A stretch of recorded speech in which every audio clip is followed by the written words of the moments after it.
Hello friends, ഇന്ന് ഉമ്മച്ചിയുടെ special beetroot കിച്ചടിയുടെ റെസിപ്പിയാണ്. ഇതിന് വേണ്ട ഇൻഗ്രീഡിയൻസ് മുകളിൽ കൊടുത്തിട്ടുണ്ട്. ചട്ടി വെച്ച് ചൂടാകുമ്പോൾ അതിലേക്ക് ബീട്രൂട്ടും ഉപ്പും വെള്ളവും ചേർത്ത് നന്നായി ഇളക്കി മൂടി വെക്കുക.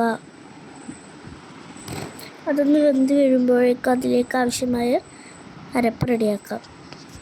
തേങ്ങയും മുളകും ഇഞ്ചിയും കടുകും ചെറിയ ജീരകവും വെള്ളവും ചേർത്ത് നന്നായി ബ്ലെൻഡ് ചെയ്യാം. ശേഷം ഇത് ബീട്രൂട്ടിലോട്ട് ചേർത്ത് കൊടുക്കാം.